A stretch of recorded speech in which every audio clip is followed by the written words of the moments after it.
అన్న నమస్తే. నమస్తే అండి. అన్న మీ పేరు? నా పేరు దూసరి ఉప్పలయ్య గౌడ్. ఉప్పలయ్య గౌడ్. ఎక్కడన్నా ఎవరు? అది ఓబుల్ కేశాపురం, జనగాం మండల్, జనగాం జిల్లా. ఓకే అన్న. ఇప్పుడు పార్లమెంట్ ఎన్నికలు జరుగుతున్నాయి కదా, ఎవరు కోటేద్దాం అనుకుంటున్నారు ఇక్కడ? మేము ఈసారి పార్లమెంట్ ఎన్నికల్లో శ్యామల కిరణ్ కుమార్ రెడ్డి గారికి ఓటు వేస్తాం. అత్యధిక మెజార్టీతో కూడా మా జనగాం కాన్స్టిట్యూషన్ నుంచి దాదాపు 20,000 మెజార్టీ తీసుకొచ్చి ఈసారి అందరు కార్యకర్తలు కానీ ప్రజలు కానీ సిద్ధంగా ఉన్నారు.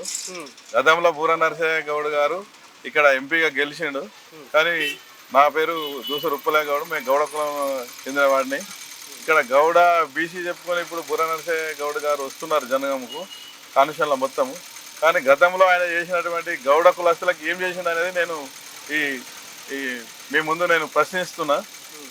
నేను గౌడ కులానికి అతను ఏం సహకారాలు చేసిండు, అసలు కులానికి కానీ బీసీలకు కానీ ఏమైనా చేసిండా?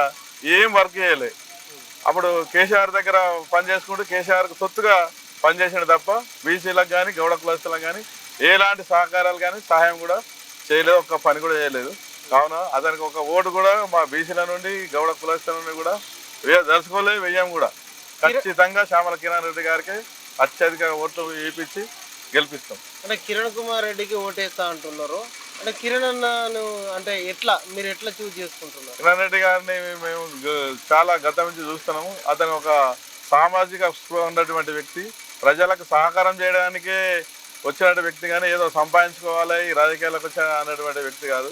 ఒక ప్రజలకు ఎప్పుడైతే ఆపదలో ఉన్న ఒక పోలీస్ స్టేషన్ కానివ్వండి, చిన్న చిన్న పనులు, ఒక మెడికల్ విషయాలకు వచ్చినటువంటి ఎవరికైనా ఆపదలో ఉన్నటువంటి వారికి కానీ సహాయం చేసేటువంటి వ్యక్తిత్వం ఉన్నది అతని దగ్గర.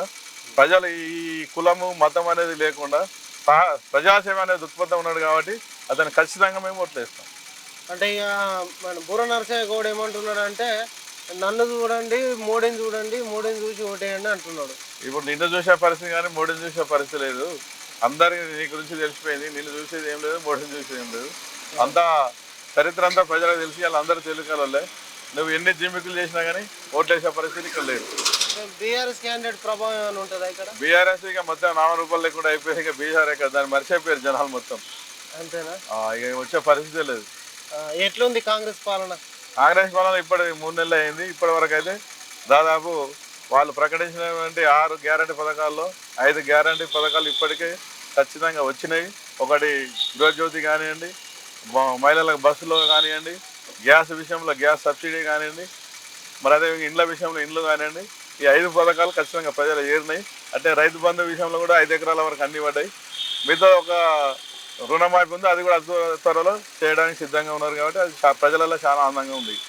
మొత్తానికైతే ఇక్కడ కాంగ్రెస్ పార్టీ అభ్యర్థి గెలవబోతున్నారు. ఖచ్చితంగా కాంగ్రెస్ అభ్యర్థి ఖచ్చితంగా గెలుస్తుంది ఇక్కడ జనగాం కాన్స్టిట్యూషన్, భువనగిరి కాన్స్టిట్యూషన్.